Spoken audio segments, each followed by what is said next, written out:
Means to me. That's a tough thing to do, and I respect it immensely. Niamal, good to have you on News and Views. Thank you for coming by the studio.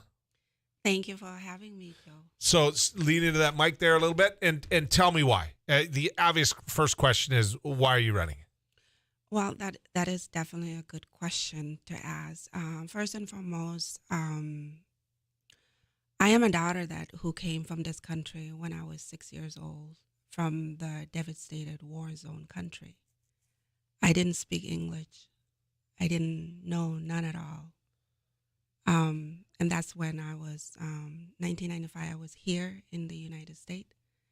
Then I had to learn that English within 1 month because of the dedicated teachers that made a lot of impact in me more than anybody in the world. And the fact that I had to work so hard, dedicated myself to education to be who I am today, into the fact that I end up earning a master's degree in public health and have a daughter, that set me apart from everyone else that have an opportunity already here in this country. I know what the struggles is there for education. I know the struggle for million and billion of students around the world that are struggled because of the power of education. But here we are in the United States, in Fargo, North Dakota, and we not taking the education very seriously. It's devastating me. I have a daughter who go to Davies, and every day she come back to me and said, "Mom, what's going on in school? What should I do as a student? Why are some of my teachers not listening to me? Why every time that if I go to the counseling, it's not a lot of info that are given to me as a student?" So I am motivated to learn and to be able to step up to say, you know what, I want to run for Fargo School Board because I want to make a difference. Okay, that's nothing short of a wow moment. Boy, that says a lot about you. Let me ask you this: what changes if you get this job? What changes? There will be a lot of changes. For example, there's a lot of teachers, like 141 in staff, already resigned within a short period of time, within this year alone. Not only this year, but just only short period of time. That's right there. I know that I can make a difference by making sure that I listen to them, by making sure that I communicate. We want to make sure that we advocate for our teachers, either going to be at the state level or local levels. However way, we want to make sure that they want to make sure that we understand them. We are here for them as a community. Another thing that I really stress a lot is a lot of our students from Black, Native American, from Hispanic, they're all below 50%. Why? It's the reason why I'm running, because I want to make the change on that. I want to make sure that there is a bar or pilot program that we have here at Fargo Sauce. We need to expand that, not only from the high school levels, but we want to expand that from the middle school level so we can have more students catch up with the educational system. I guess I just have to tell you, so far you'd get my vote. I mean, I'm really impressed with what you're saying. Is there a place where people, obviously these interviews are short and everything can't get out. Is there a place where people can go to find out more about you? Have you put out a Facebook page? Do you have a website? Where can they go to know more about you, Ms. Day? Yes. So you can go to www.nyamalday.com, or you can go to Nyamal Day Public Figure. Nowadays, Facebook, you have to have all these requirements in order for you. I don't like it.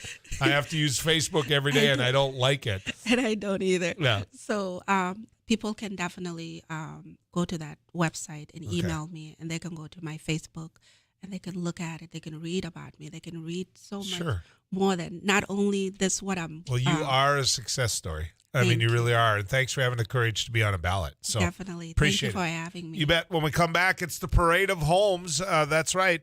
Sean Brotherson is. Oh, wait, wrong one. I'm looking at different names as we go Looking forward. ahead. Let's just go to Parade of Homes right after this.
Homes. He's the Home Builders Association president, and of course, they got the big Parade of Homes. Yes, sir. David, always good to have you on, man. How you been? Good to be back. Doing well. Thank you. Good to see you. Okay, let's just do the self-serving thing on my part first. Radiant Homes, tell people about it. Yeah, we're a custom home builder in town.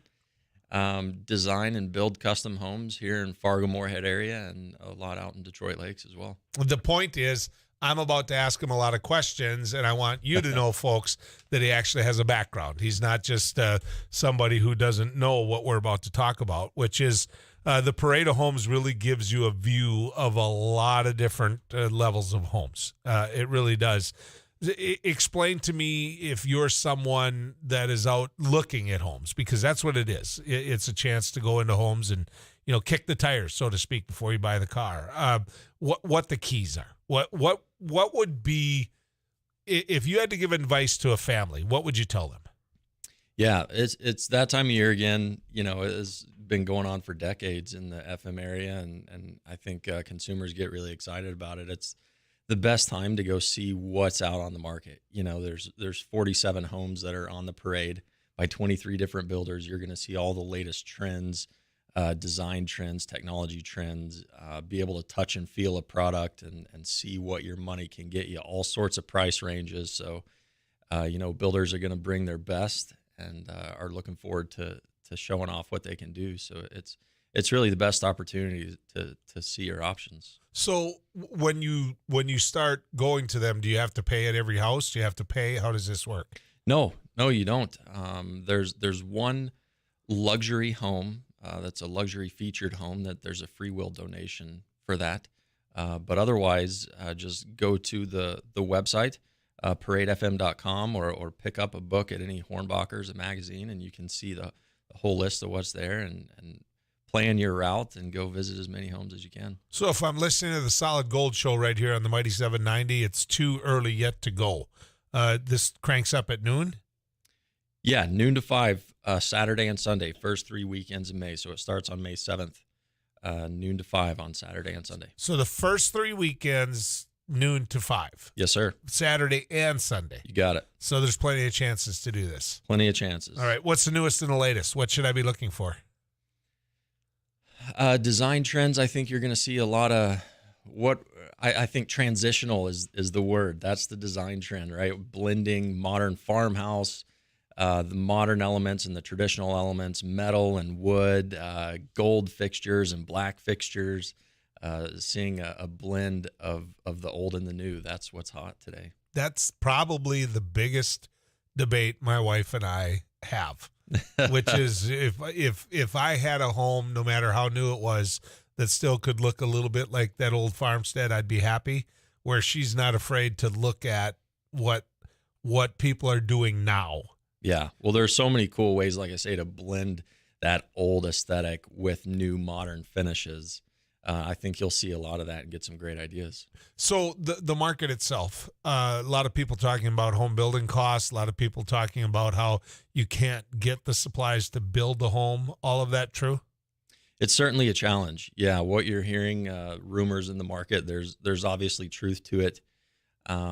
There's some, it's taken longer to get materials, to get supplies, but at the end of the day, we're still building homes. It's still a strong market. It's a strong economy.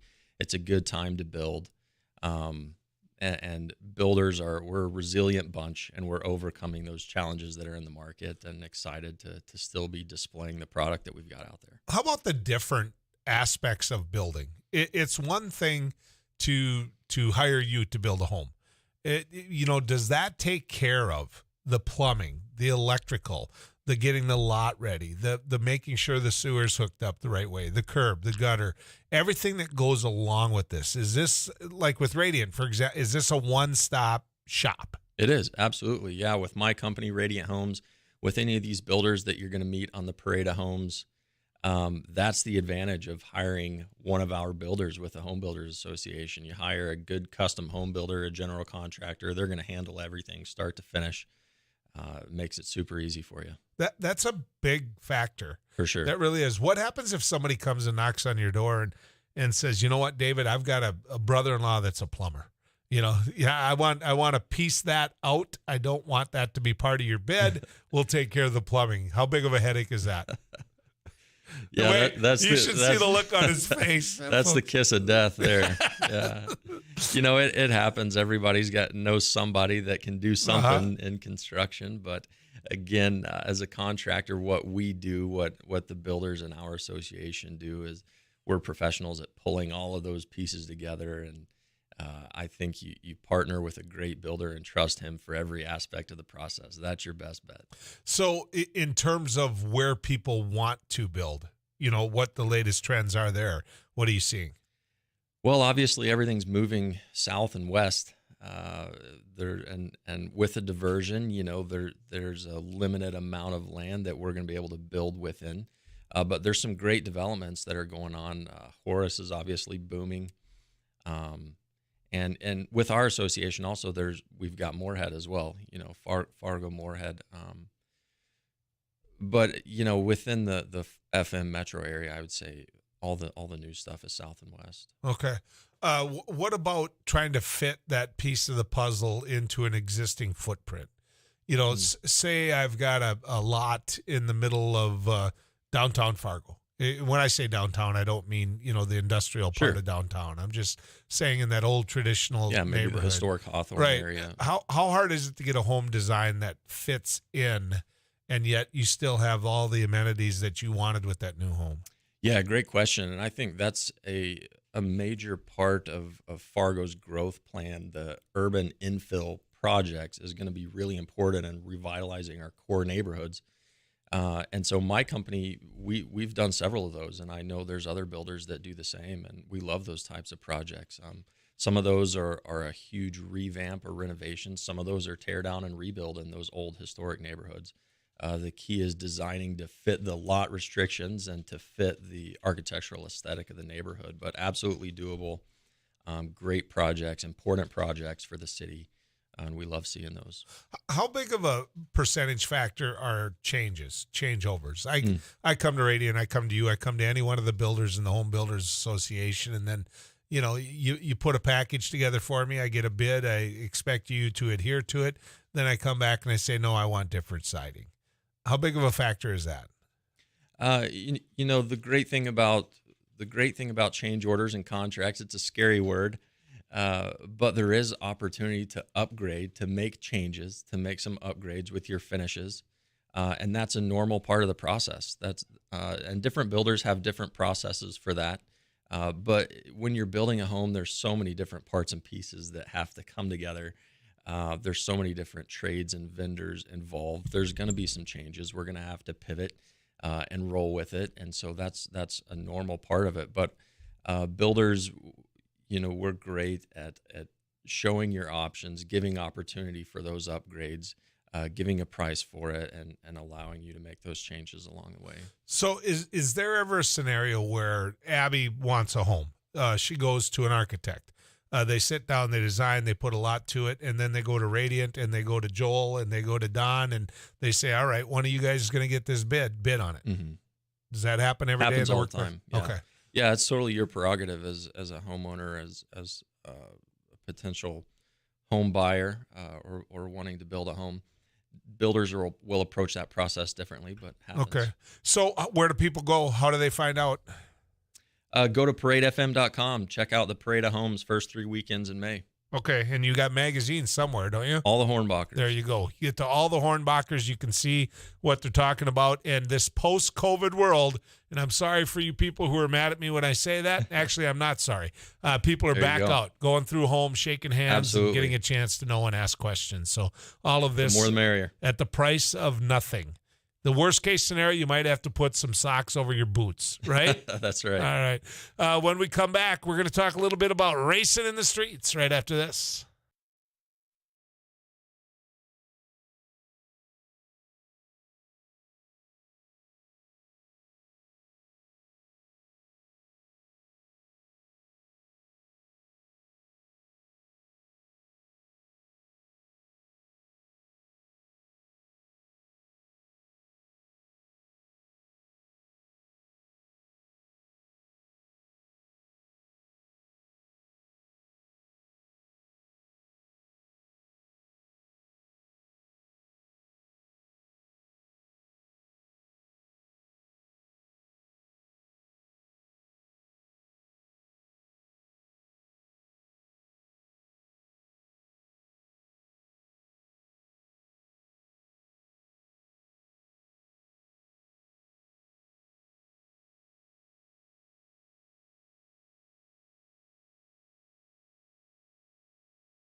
Visit with, well, the big question I want to ask, and I do want to ask this at some point, was when did it become okay?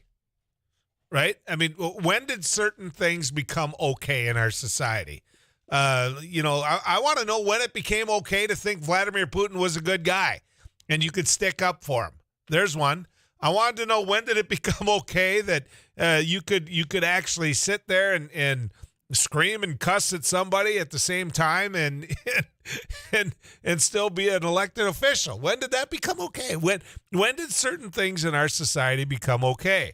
Well, here's some of what's happening out there. When did it become okay to just take through the streets and race? I mean, we always knew, and maybe it's a small town and you knew the car and you knew the parents and you knew all of this, and Fargo's become that big metro area that people just think it's okay to line up at the stoplight. She goes green and see who gets to the next block the fastest or runs the red light, but we're racing. We're off racing. That's happening in Fargo right now. And Fargo City Commissioner Arlette Preston is trying to address it as she's working on it. Commissioner Preston, good to have you on News and Views. Thank you, Joe. Glad to be here. What do you do? I mean, how often is this happening? Because I heard on the news today you're getting a lot of feedback from your constituents. Yes, I am, for sure. I have to, let me take your question even a step further.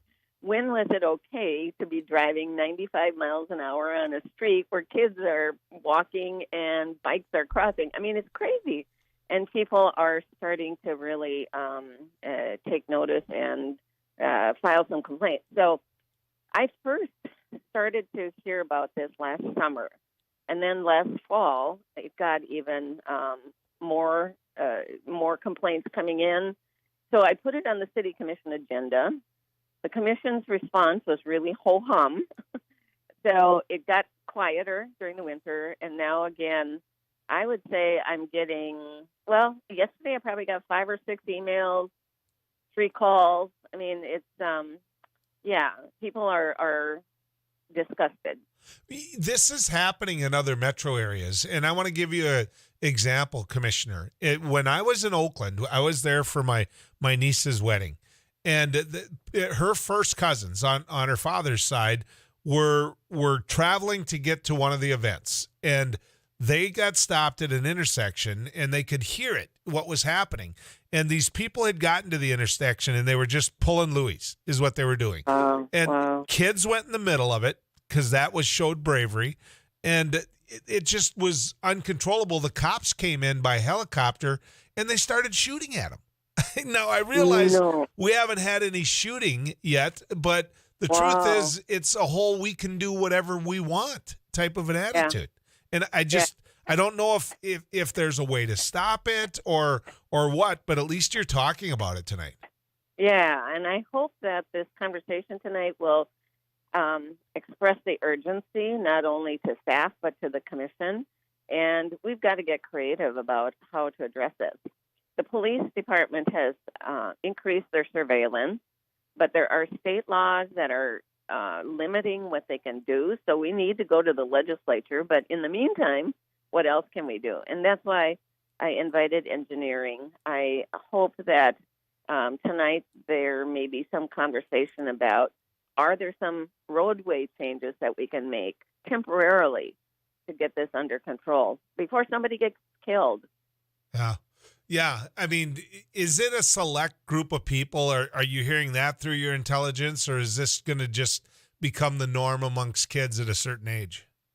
You know, it's crazy, but I'm hearing these are 30 and maybe even 40-year-old men.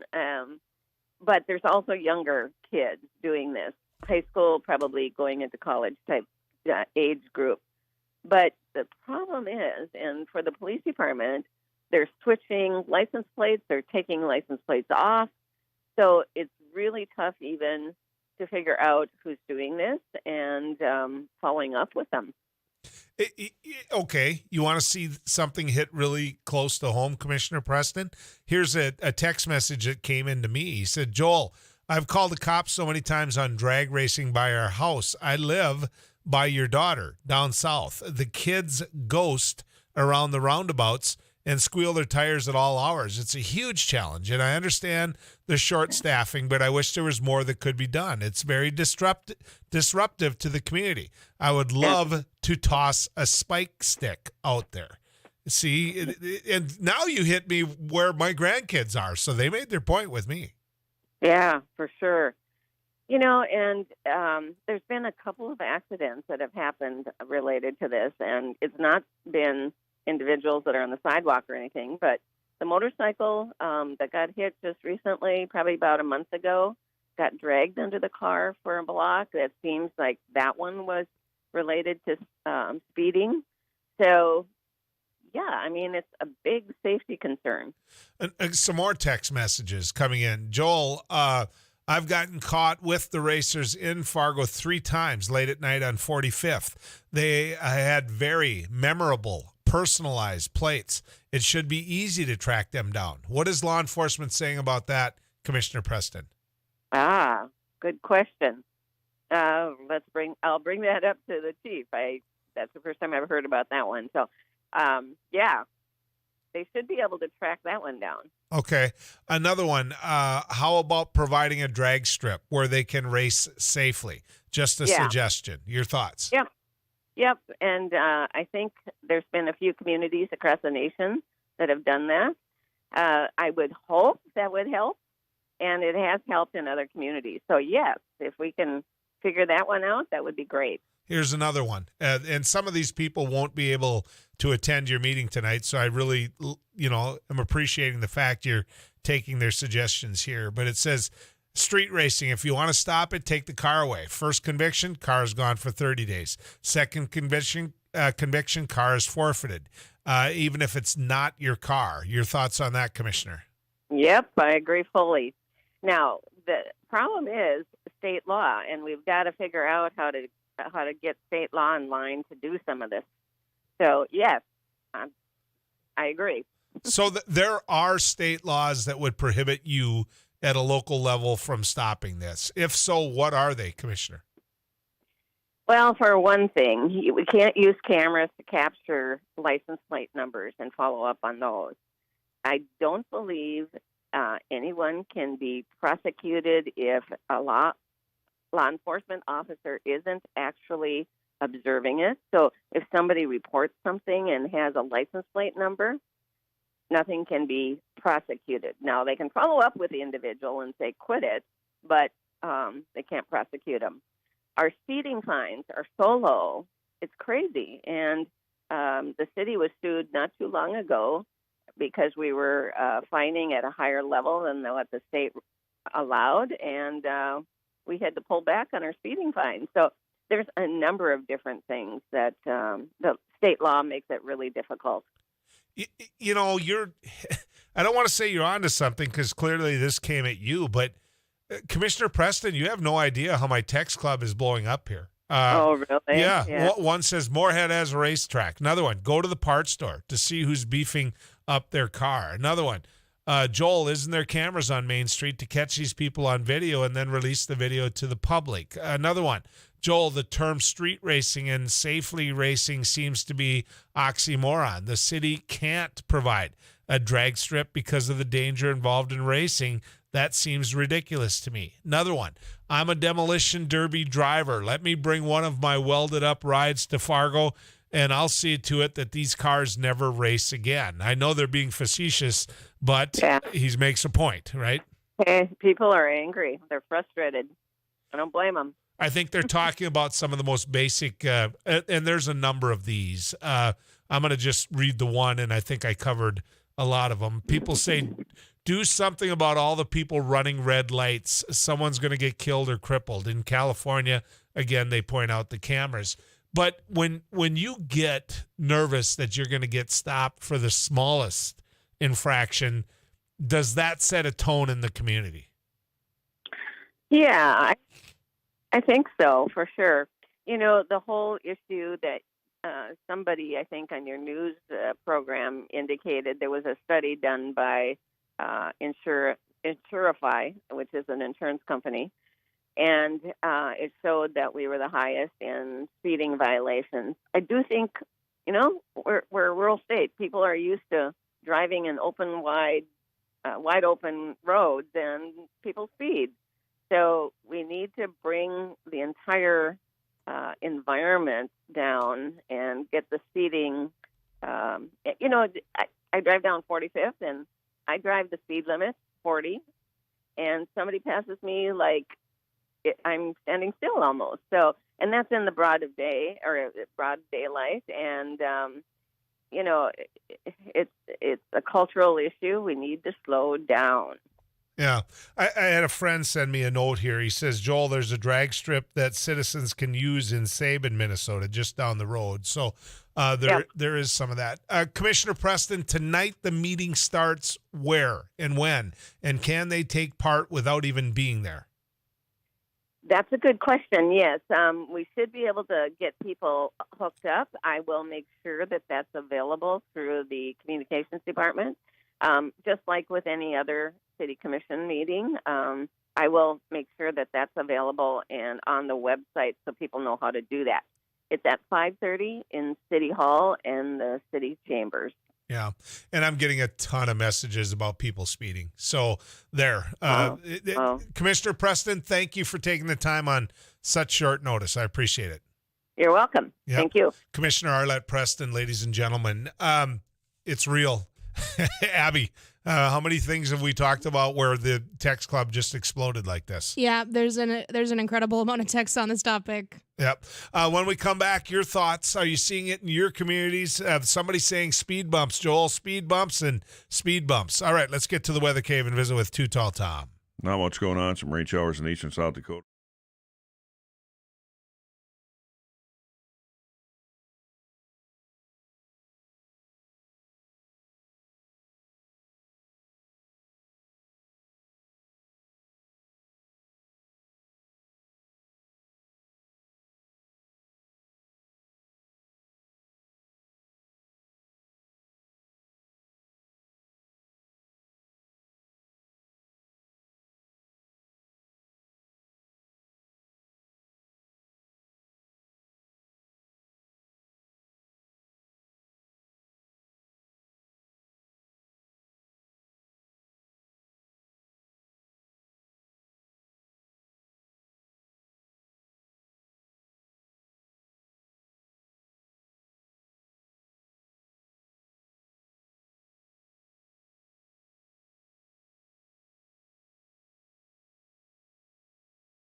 375948 1-800-880-5346. There are some interesting text messages here. I want to get to it, all in relation to the topic that, if you're just joining us, we're visiting with Fargo City Commissioner Arlette Preston on, which, people are mad.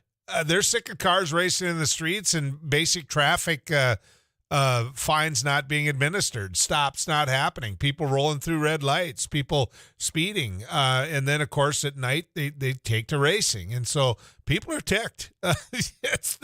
You can't fake that. I mean, they want something done, and they want it done by their city. Let's get to Jim and get his thoughts on it. Jim, you're on News and Views. Good morning. Morning, Jim. I think I got a fix. All right. You get caught drag racing or doing whatever, you impound the car.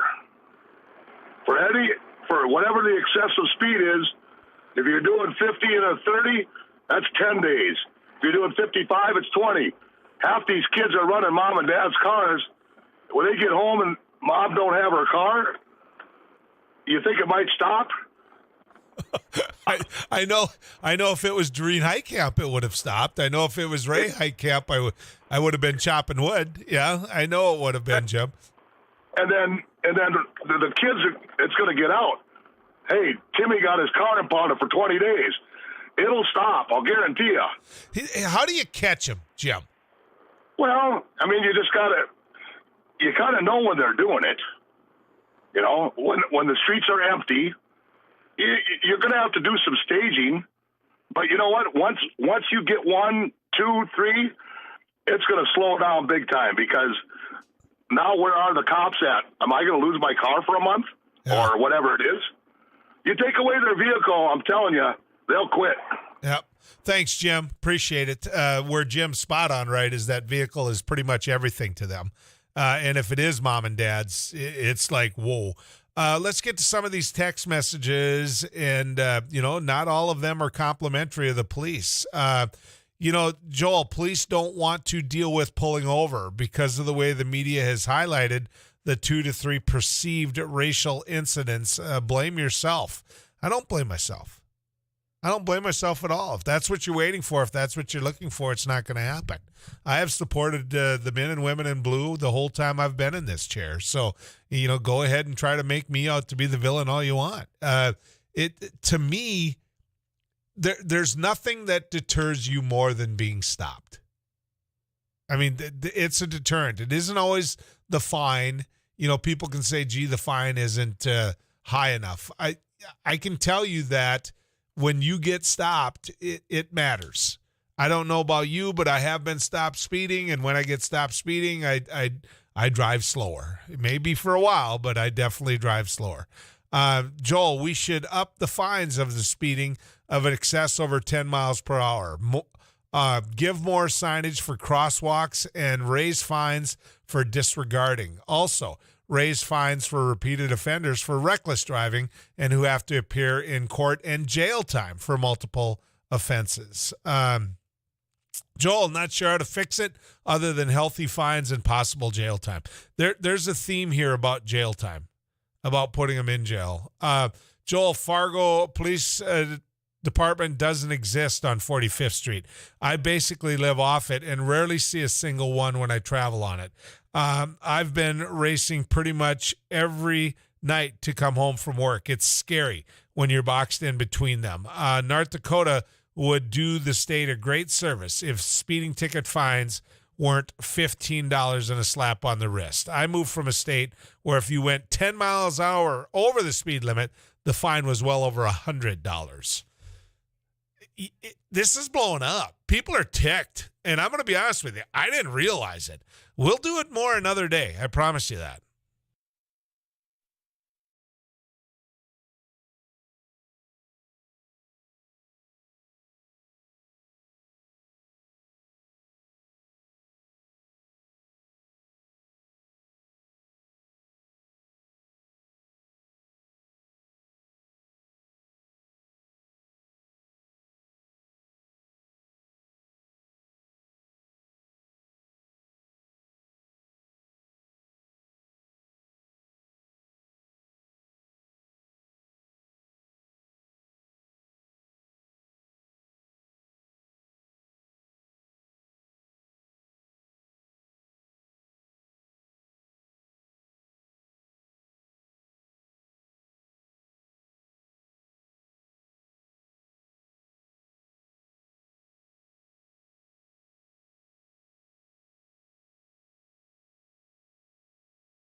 to break, just put a little warmth in her heart. Yeah. I mean, do it. Just Text do it. mom 35270, then leave a quick message, and hopefully she'll hear it on the air tomorrow. Imagine when mom hears your voice and goes, that was me. Give a nice message. That was Abby talking about me. If only. Difference between you and I is your mom's alive. Go get him. Oh, you could leave a message like maybe your I'll do it daughter. in She's a church. mom. I'll do that in church. There you go. Yeah. You've got time yet. I do. Yep. Yep. Good pivot. Now let's talk about veterans. Veterans. Joel and I, as you guys know, went on the Veterans Honor Flight, and Madison Quinn at KFGO, he made a teaser video because he's going to make a long video, but he made a teaser video, and it went live at 8 a.m. this morning, but you can find it at kfgo.com or on our Facebook page. And Joel and I watched it yesterday, and it was awesome. So somebody texted in today. Did you see that, Ab? Yeah. And it's from a phone number who texts Who normally in. doesn't like you. That's a gross understatement. Yeah. And the individual goes, you probably recognize this number, but it's always the but, right? But he spoke to somebody that was on the honor flight, and that person said I wasn't that bad. And I wonder who he spoke to. Shocking. Shocking. Well, thank you to that veteran for setting him straight, or at least telling our side of it. The cruiser is sponsored by the North Dakota Farmers Union, the North Dakota Association of Rural Electric Cooperatives, Pfeiffer's Auction, Realty and Land Management, Nilson Brand Law, and Broadband Association of North Dakota. I want to share some stats. As I said before, Abby thought I was going to forget to get the announcements out. I want to share some stats in relation to this street racing, which I knew some of this was going on. I just didn't know it was this much. I'm not trying to pretend that I was, that my head was shoved under a pillow somewhere. I'm just saying I didn't know it was happening this much and people were this ticked off. But this is a perfect example. And this is true because I see it all the time. It said when turning onto 52nd Avenue South, where I'm the first in line at the light, I always wait to a count of 5 before the light turns, or after the light turns green, to wait for all the cars running the light at a high rate of speed. People are always running red lights and late. I know people behind me think I'm just reading my phone, but I'm not. I'm just waiting for the light runners, is what he's doing. That is one place, it would seem to me, that you can start setting a tone that you're out there, that law enforcement is out there. And to me, that's, if you're going to enforce it, that's easily a double up deal, right? You have the one there at the light, the person runs the red light, the law enforcement officer radio heads the other and says, you know what, it's a red Jeep Grand Cherokee, pick it up. I just got him doing this. I mean, there's ways to skin that cat. I mean, there really is. Now, I'm looking at the stats of the 10 states with the most street racers. I mean, when I thought of this, I instantly thought of California. You think of California, you think of cruisers, you think of, right? I mean, you think of California, you think of some of those, I think of Vegas, I think of Nevada, that type of thing. Well, 1, 2, 3, 4, 5, 6, 7, 8, 9. Okay, I'm going to start at 10. Number 10 is Virginia. Virginia with 8.73 per 100,000 drivers. Now, Tennessee is next with 10.19. Wisconsin, 11. Iowa, 13. Arkansas, 14. Hawaii, 21. Oregon, 25. Wyoming, 28. Idaho, 29. And the number one state with the most street racers per 100,000 drivers is a state called North Dakota. That's right, North Dakota, with 41.42 drivers per 100,000 drivers. Did that surprise you? I didn't see that coming. I mean, I did not see that coming. That's surprised. Now, let's give a little what if here, right? If you get picked up in North Dakota, the street racing violation is $100. That's not a lot, right? For something like that. In Idaho, it's $182. In Wyoming, it's $210. In Oregon, it's $435. I don't know how you get to a number like $435, but just make it $500 or $450. In Hawaii, it's $500 and up. In Arkansas, it's up to $2,500 and a year in jail, and they are still 6. So you have to ask what the deterrent is there. Wisconsin, between $20 and $400. Let's see. Virginia, up to $2,500 in 1 year, 6 months, license suspended. Tennessee, up to $500, 6 months in jail, probationary period, court costs. Let's see. Yeah, I got them all. So there you are. I mean, there you are. You know, you could make an argument after seeing that it isn't the fine that deters it, because some of those states have a pretty hefty fine. Obviously, we don't. But, Bob, you're on News and Views. Go ahead, Bob.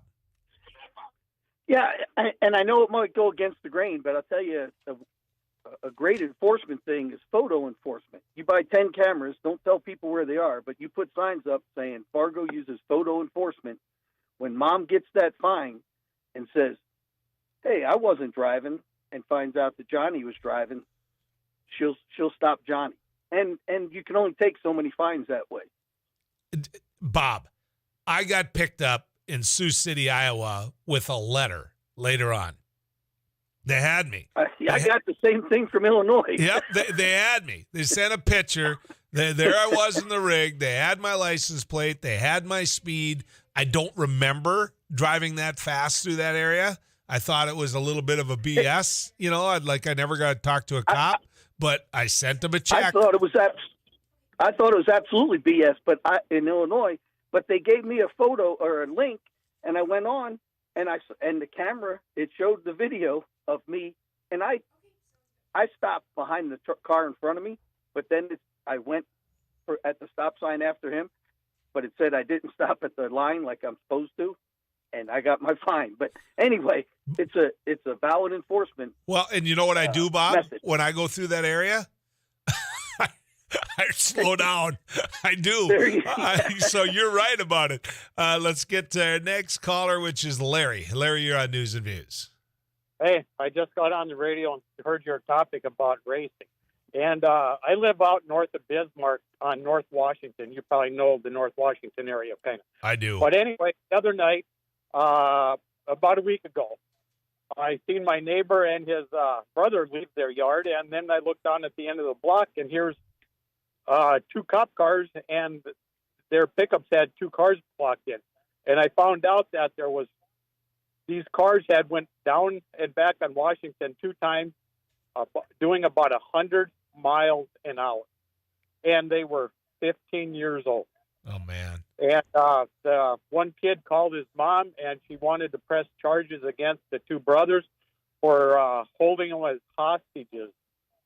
And then the cop said, we'll take care of it. You guys just leave. But can you imagine a mom sticking up for a kid doing 100 miles an hour down North Washington? Yeah. I mean, we just found a big part of the problem, didn't we, Larry? Yeah, exactly. And then one more thing. Then, Wednesday night, I was working in my yard, and this orange Camaro comes by about 85 miles an hour.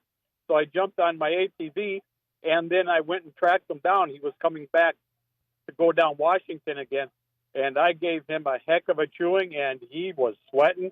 And but there's nothing you can do about it for a citizen-wise, because the cop has to see it.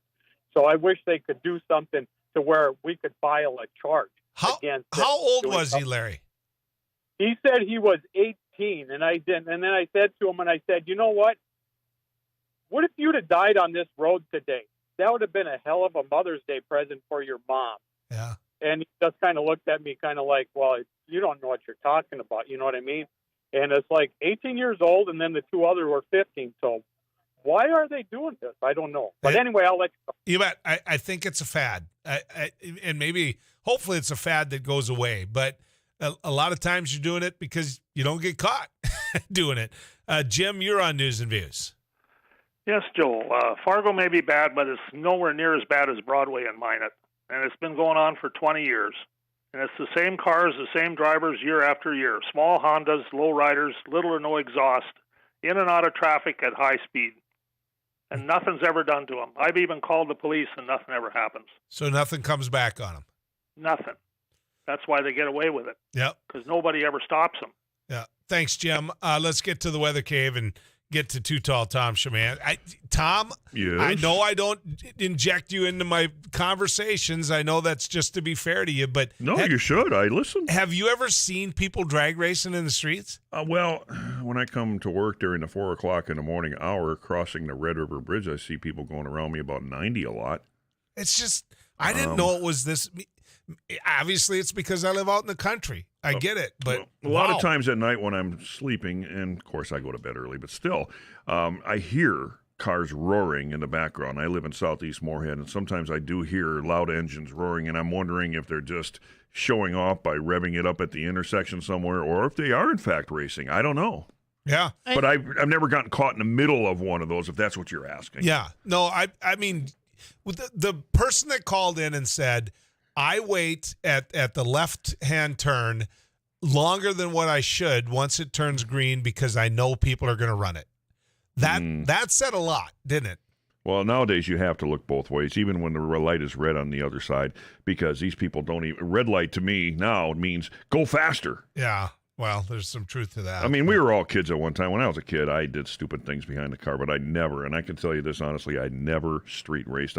We would, yell at people or, give them a one-finger salute or something like that, but we didn't do anything like that. No. And if I did, oh boy. Yeah. Oh, no. Ray and Doreen would. We did some of that out in the country. I mean, you get out on a county road type of a thing, and somebody runs ahead of you to make sure there was no cars, and those were the CB days. But man, Well, I remember some kids that did that out in the country, but no, I never, ever saw that in the city when I was younger. Yeah. What's going on in the weather, Tommy? Nothing, and that's good for many folks. Temperatures.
Cameras are not legal in North Dakota. You can't put those out there and then do enforcement based upon them. Should they be?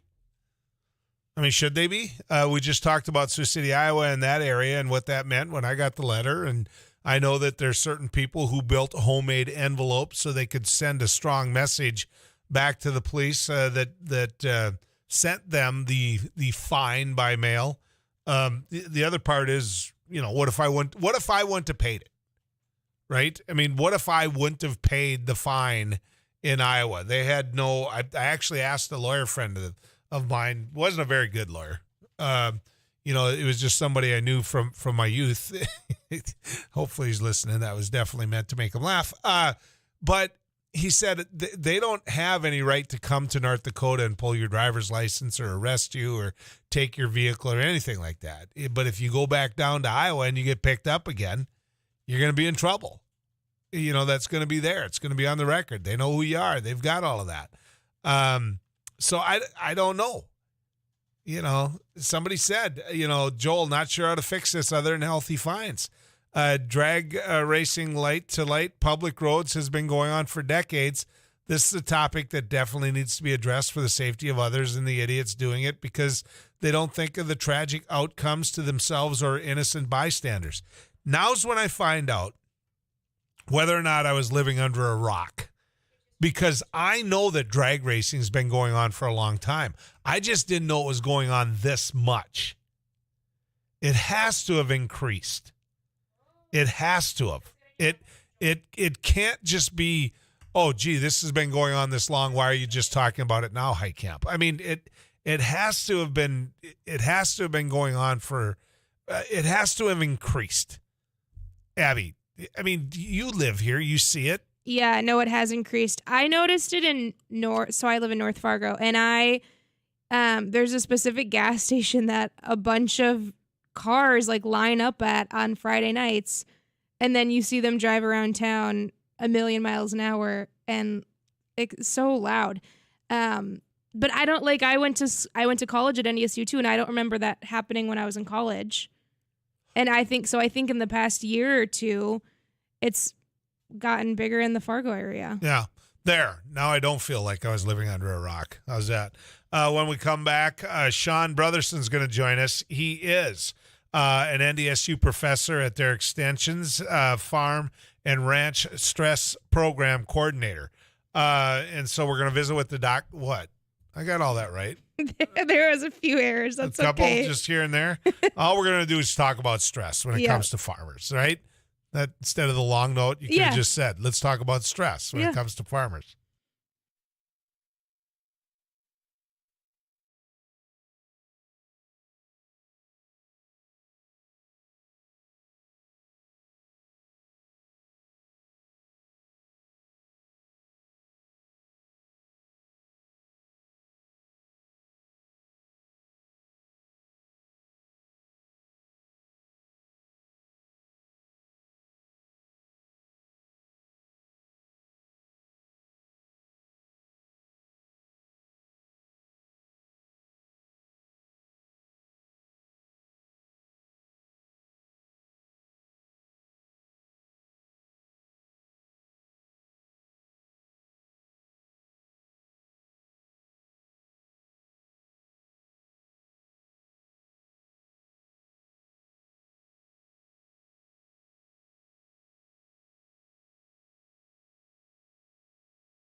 Farmers Union had the courage to talk about depression, talk about stress, talk about all the things that can happen. And we just went through a really, really crappy winter and a bad April. And in April, farmers get the itch. They want to be out working. And so, how do you handle that stress? How do you deal with these things? That's what we wanted to talk to Dr. Brotherson about. Sean, good to have you on News and Views. Thanks, Joel. I appreciate it. It's great to be on with you today, and appreciate that nod to North Dakota Farmers Union. They've been a great partner with us in Extension and addressing issues of health and wellness in agriculture for a long time. So the obvious question is, how do you manage it? I mean, everyone acknowledges stress, but how do you manage it? Is each person different? Is there a recommendation there, Sean, or how does this work? Yeah, that's a super question. One of the challenges with stress is often in agriculture you're dealing with events that are beyond your immediate control. You just referred to kind of a bad April, and I just am barely coming off a state disaster, ag disaster response call with entities from around the state, and we're looking at some of the impacts. And there's been a wide variety of events recently that are beyond the control of folks working in agriculture. There's an avian flu epidemic that's been going on, and if people in that side of the animal agriculture industry have been pretty affected by having to depopulate their flocks. There's been obviously 2 or 3 really big storms that impacted central and western North Dakota, and so you've got a lot of livestock losses. You've got damage to infrastructure. You've got fences that are down. You're going to have to replace. You've got concerns about inadequate feed, and so if you're working under those conditions, it can be pretty frustrating because there's no magic wand that you can wave to counter those events that are beyond your control. And so managing stress is really about focusing on the things that you can control. And what I like to tell people is think about those things that are within your control. There's actually a lot of things that you can do that are helpful for your health that you can do every day. You can focus on getting good sleep. You can focus on a healthy diet. You can focus on exercise. You can get a checkup with a healthcare provider to get a baseline assessment of where your physical and mental health is. So you want to focus on those things that you can take control of in your everyday life that will help to bolster your health. And that's really, I think, the most important thing is rather than being overwhelmed by the things that you can't control, it's focusing on those things that you can control. And actually your health is kind of the engine of your resilience when you're dealing with stressful events. So you really need to focus on that. So when do you see the trouble coming? I mean, what's the indicators? Is it you start drinking too much? Is it, I mean, what is the big red flag, not just for you to keep an eye on, but the people in your life to keep an eye on? Yeah, that's a super question. And I love that you use the term indicator. I like to use the analogy for folks working in agriculture that it's like the flashing light that comes on the dashboard of your vehicle. If you're driving a farm truck or whatever, that you may not always know exactly what's going on under the hood that might be wrong, but it's telling you slow down and pay attention, because if you don't, you're going to have some wear and tear, some difficulty with your equipment, and its functionality is really going to be affected. And so paying attention to those indicators of stress, and there's physical indicators, there's mental and emotional indicators. So physically, we'll see things like digestive difficulties, sleep difficulties, headaches, backaches, tension in our bodies, fatigue. So you want to be paying attention to any of those signs. Mentally, you'll find maybe challenges with decision making, having a hard time concentrating. Emotionally, you'll maybe experience increased feelings of anxiety, discouragement, maybe a sense of hopelessness, frustration, greater irritability. Socially, you might find yourself withdrawing from engagement with others, or maybe activities that you would normally do, you're not so interested in. So all of these things are just indicators that maybe something is not going as well for you in stress management in your body, in your mind, and you need to slow down and make sure that you do some self-care after noticing those signs in yourself or anybody around you that you care about. Okay, but let's take it there, Dr. Brotherson. Instead of, indicators for me, which you kind of focused on there, and you said anyone else around you, how do you deal with it if it is someone else around you? I mean, you know the type of individuals that we're talking about here. These are, I don't mean to be stereotypical, but, these are guys with the players on their hip. I mean, these are guys that if they had to admit they're under stress or dealing with some mental anguish, they're not going to do it. I mean, if you're their spouse, how do you fix this? Or not fix it, but what recommendation would you give them? Yeah, I guess one of the things that that we've been talking about in Extension for a while, and we're trying to get that message out, is, sometimes you need help, and sometimes you are help. And, you can be on either side of that equation. And just understanding that I think sometimes we think that the idea of mental or behavioral health, when we're talking about folks working in agriculture, you're right, there's a stigma there. But I think but when we just talk about health, we talk about health all the time in agriculture and safety. We talk about pesticide safety. We talk about equipment safety. We talk about the health of our livestock. In fact, you look at the impacts in April. I mean, all of those individuals who are out working with their livestock, they're really concerned about their health of their animals. And so I think sometimes you just need to make the observation that it doesn't make sense to lose your own physical or mental health if you're working in agriculture when you're focused all your time on ensuring the health of your animals or ensuring the health of your crops. And so we can't care more about the health of the animals we're raising in agriculture or the crops we're raising than we care about the health of ourselves or the people around us who are working in agriculture, because your health is your most important resource on your farm or ranch operation. And so I think sometimes having that conversation and making that point is really important. One of our extension staff, I was visiting with her yesterday, and she's talking about just recently at a meeting with a bunch of folks in agriculture. She brought up did a short thing, just a few minutes, on the topic of stress management and the importance of giving attention to your overall health and your mental health. And she said she got done and she walked to the back of the room, and there's a guy that got up and he followed her back, and he said, "Hey, I just want to tell you, you said something that we need to hear, and we don't say it enough." And so I think you have to kind of say that might be the elephant in the room, but let's talk about it. And then let's talk about maybe, if you need to, how can you be a bridge to some of the resources that are out there to help folks if they're having concerns about their health. Okay.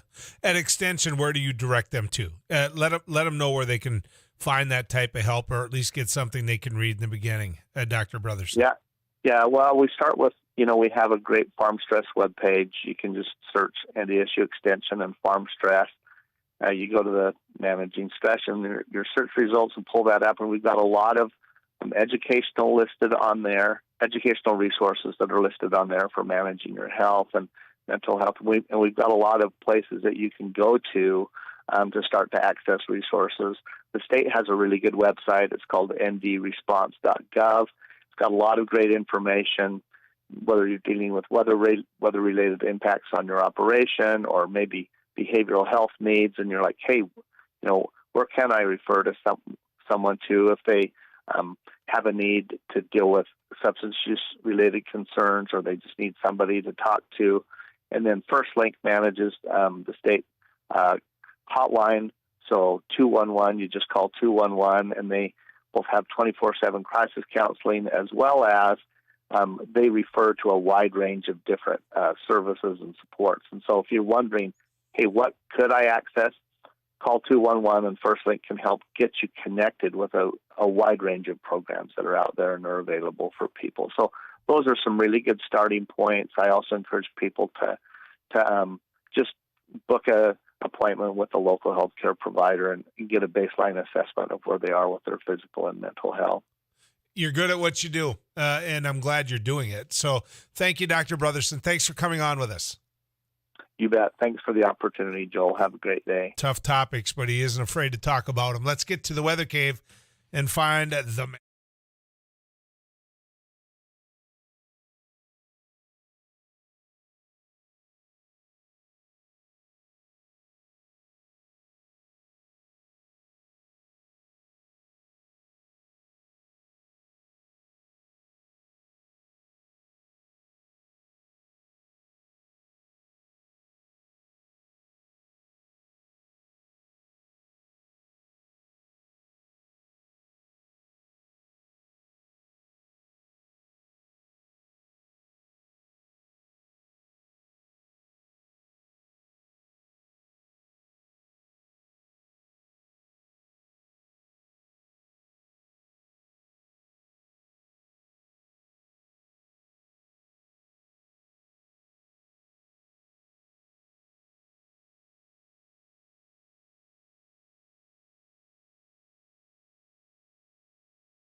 Welcome back to the News and Views Radio Network. I need to know from you after the bottom of the hour when it became okay in the Republican Party to be a Republican, to be active, to be on that ballot. When did it become okay? Tolerable. Let's use that word. Idiotic. There's another word I could use. When did it become okay to support Vladimir Putin and to say he's not a bad guy? When did that happen? Was it one photo op with the Donald? Was it one, kind of wink, wink, nod, nod from the Donald that, that was genius what he did there when it comes to Ukraine? What was it? What gave you the go ahead? What was it that said, oh, okay, I can do this? That's my kind of guy in the first place. This I can do anything I want, laws be damned kind of a guy. If our world was run the right way and we had the right guy doing it, we wouldn't have to have Congress. I mean, when did that become okay to support a man that is butchering, that is killing innocent people, that could care less if it's women, if it's children, if it's elderly? He'll drop a bomb on any of them. When did it become okay in the Republican Party to support Vladimir Putin? Because it is. And I'm not saying they all do. That is not the premise of my question. That is not what I'm getting at. What I'm saying is they're tolerating it. What I'm saying is that some of them do. What I'm saying is that they're associating with it in terms of, well, okay, he means that. We don't want to get after him because we don't want to tick off Donald and say that's completely unacceptable when wink, wink, nod, nod. Donald kind of likes the guy. I mean, when did that happen? And who's the one that's going to call him out on it? I had a candidate yesterday from North Dakota, running for the United States Senate. He's a Republican. I asked him if he felt that the war in Ukraine was Vladimir Putin's fault, and he said no. And he started citing cases where Ukraine brought this upon themselves. When did that become okay? I need to know. 1-800-880-5346.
Or 1-800-880-5346.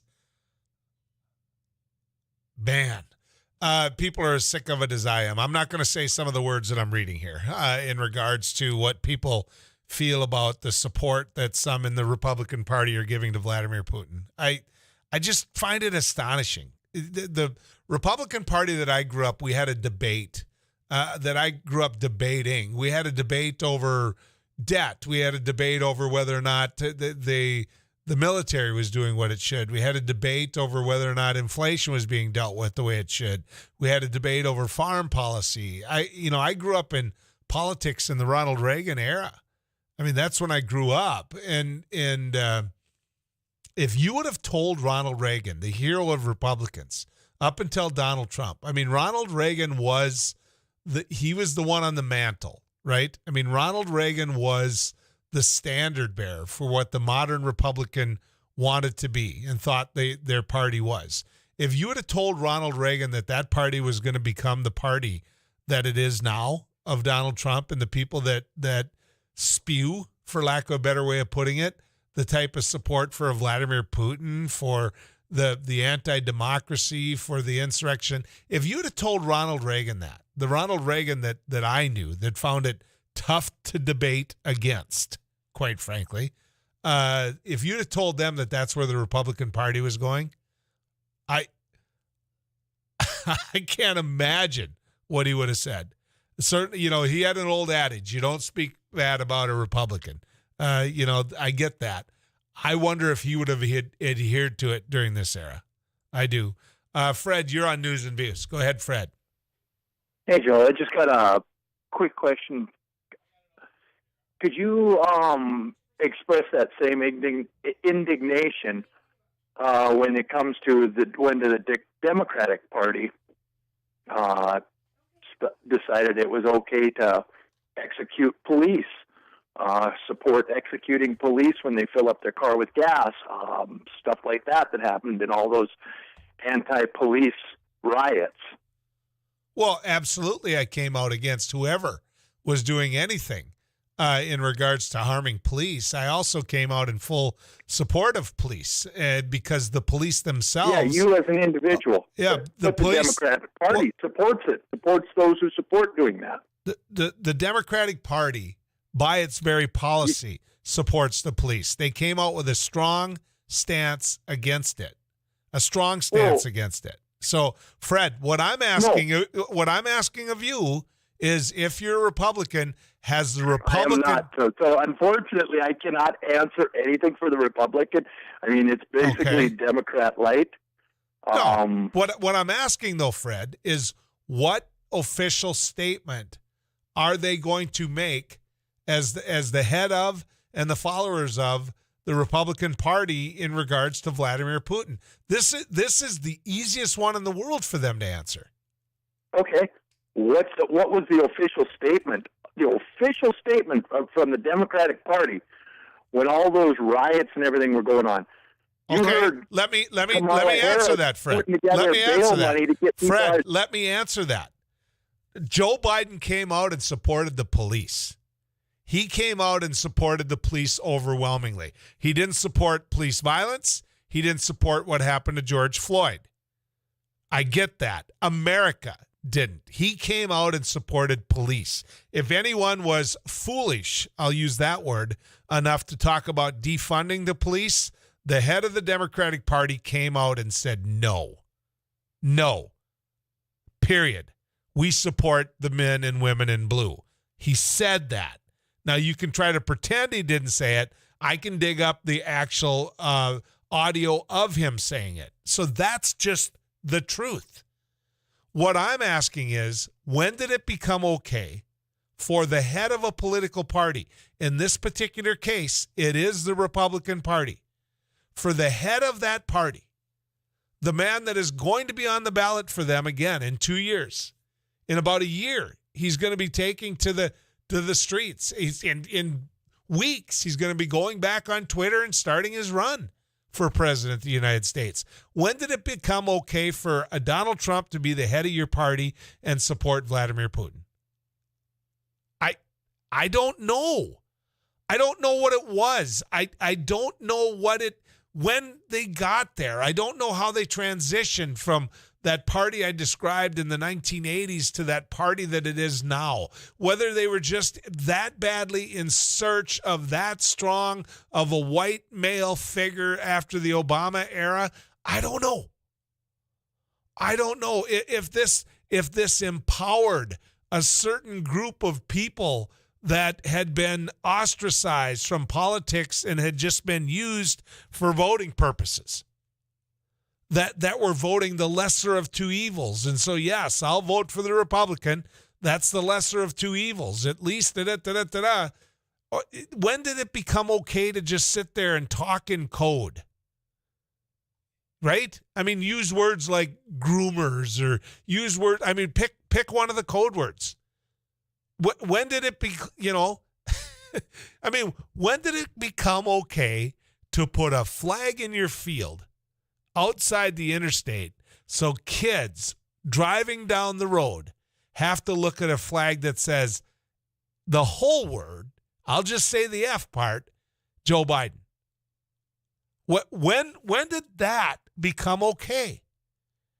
Imagine what happened in the race with John McCain against Barack Obama.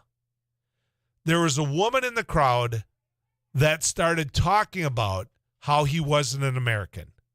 She started talking about all of these things about him personally that weren't true. And John McCain walked over to her, I should say, and went, nope. And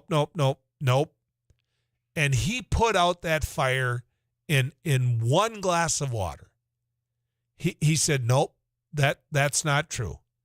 He's a good and decent person. We just disagree on policy. And here's why you should vote for me. That was one of the best moments of my adult life in politics. I had the privilege of meeting John McCain a number of times, and that to me was what statesmanship and politics should be. What he did to that lady, he did it in a way where he didn't just look at her and just point out how incredibly foolish she was. He just looked at her and said, no, that's not true. That's not who he is. And that was his opponent. So how did we get to where we're at now, to where a completely different person would have walked across that stage and said, you're not right, he's not an American citizen? They would have talked in code about the fact that he's black.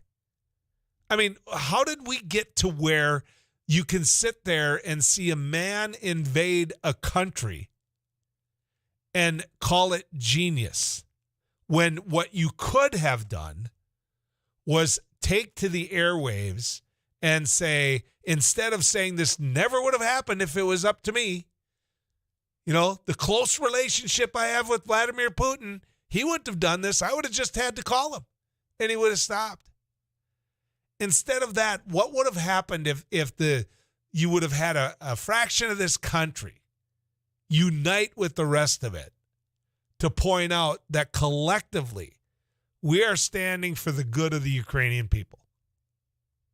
What if we would have done that? What if Donald Trump would have done that? What if he would have came out with just a strong statement saying that this is murder? Instead, here we sit, we're arguing, ladies and gentlemen, we're arguing about and political discussions about how they embrace Vladimir Putin. The old adage, right? Is he turning in his grave?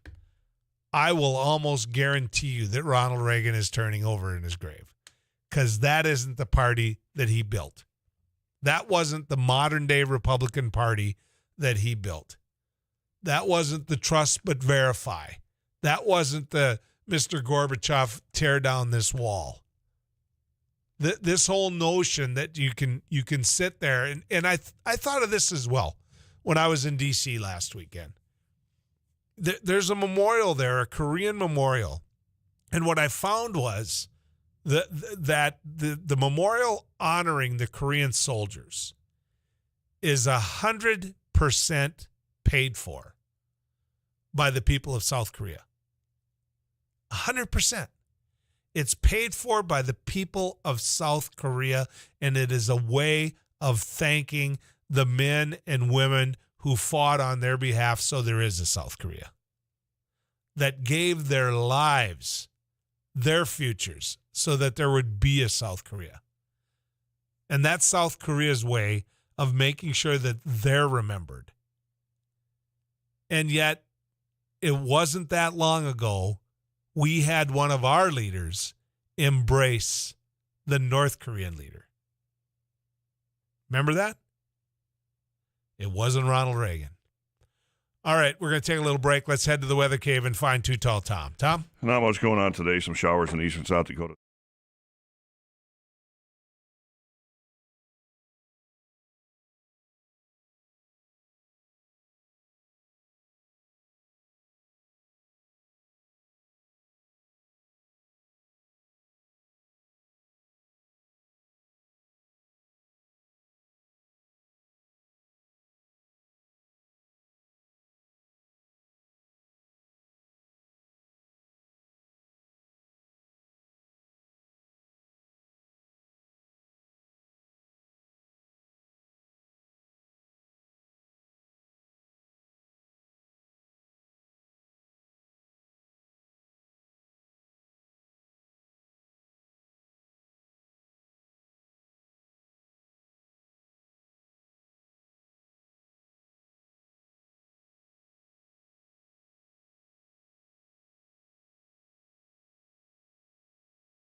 Radio Network, I get a chance to visit with Amanda Voss with Jordahl Custom Homes. She's the director of their sales, but they're also participants in the Parade of Homes that's going to be going on. If you want to see just a wide range of homes, this weekend's a good weekend. Amanda, good to have you on News and Views. Thank you so much for having me. Is Jordahl going to be showing some homes? We are. We have 4 homes on the parade this year, the first 3 weekends coming up here in May, and it is finally warm out. We are so excited to have people look at homes, get out and about, see all the pretty things. So, all right. Now I'm curious. The 4 homes you have. Yes. Give me a range. Give me an extent. What are they? What's different? Variety of price points, which is great. Starting kind of in the upper 200s, low 3s. So that's the best part about building with Jordahl, coming in and chatting with us, because there's a variety of price points that you can be in. All the way up to 500. Yeah, that's what we have. So that's pretty standard now, isn't it? Yeah, absolutely. So what is the big new thing, Amanda? If people come and that you sit there and go, I know they're going to ask for this, I know they're going to want this. I mean, what's the big new things in home ownership? White cabinets, everybody loves that. Making the kitchen and the master suite, just very luxurious. People are spending a lot of money in kitchens, a lot of money in that owner suite. Do homes have kitchen tables anymore? Depends. How everybody's family unit is it operates a little bit differently. Out of 10, how many would have a kitchen table? 8. Really? Yeah. But that's why you build. Everybody went to an island. Yes, and there are islands. It's just we still have that designated space for the dining room. And that's why you build, because you get to decide. If you don't want a kitchen table, you don't have to have one. But if I do, because I have little kids, I need one. So in your house where you have little kids, do you have 2 different bathtubs or just one bathtub? Everything else is a walk-in shower. Yeah, everything else is walk-in shower. One. Make sure you have one, for when they're babies.